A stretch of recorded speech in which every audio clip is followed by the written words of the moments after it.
Backstage concern over a WWE NXT segment that may have gone too far. We're going to talk about that, plus an ex-WWE superstar who has retired. And yes, we are going to talk about a massive return to New Japan Pro Wrestling. And we're going to talk about how it impacts AEW. It's all coming up right here on the Ango Show.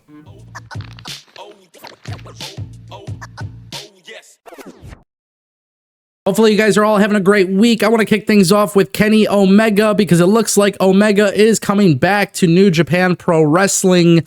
He has been out since late 2023 with tons of health issues. He's had his surgery for diverticulitis. We all seen him come back to AEW television.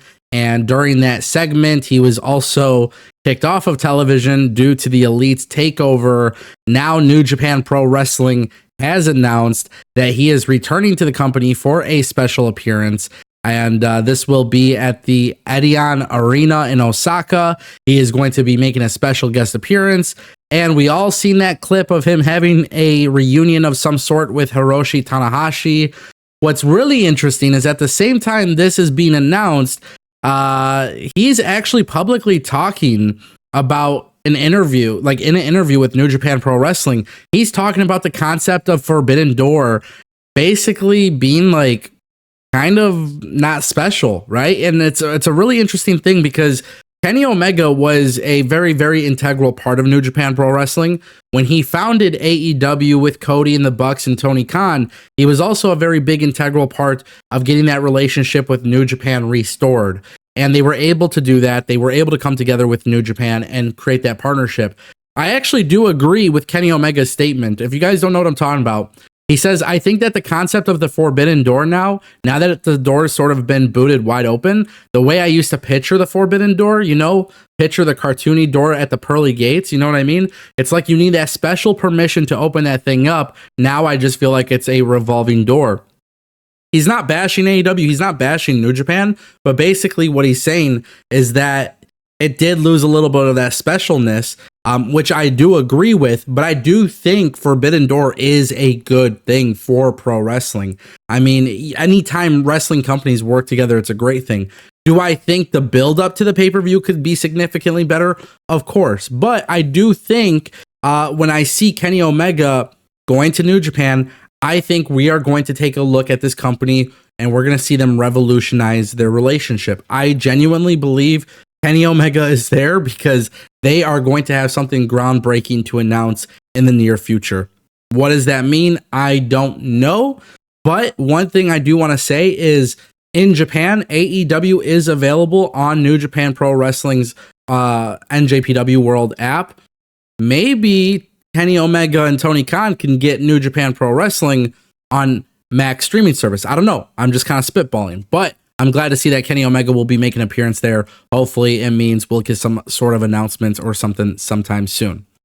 Former WWE star Tucker has revealed he is retiring from pro wrestling.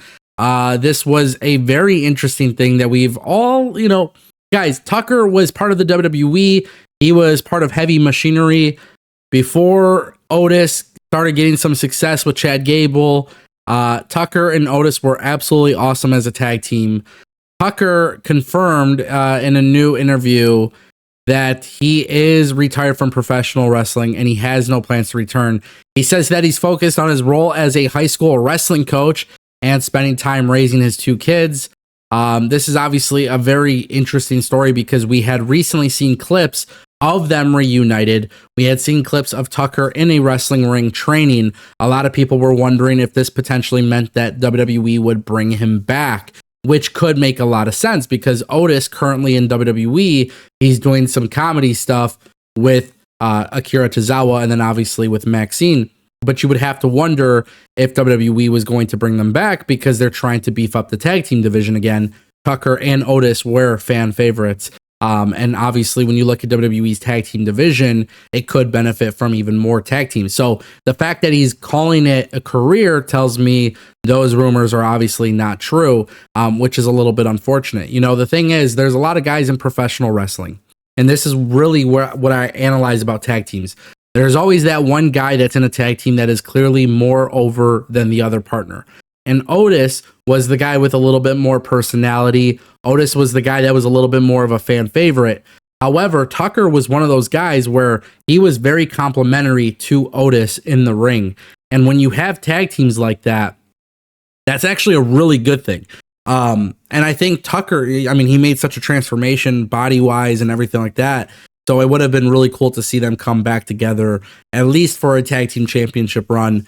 You know, I think people don't really know how good these two were actually together. So that's where it's a little bit more unfortunate. But, you know, anytime a wrestler is able to call it a career and they're okay with that, that's great. We often see in professional wrestling, so many guys retire and then they come back and they just go to another company or whatever it may be. Obviously, he was released by WWE when they did the mass releases, but it's been so many years we didn't know exactly what was going to happen. And then, like I said, there was recent teases where people thought he would return. So hopefully he's happy with his decision. Well wishes are obviously being sent. Tucker was really fun in that tag team. I really enjoyed it. I loved their stuff together, and I'm going to miss that. And that brings us to Rhea Ripley. She was left bloodied in WWE NXT last night, and now there is tons of talk because WWE never have women intentionally bleed.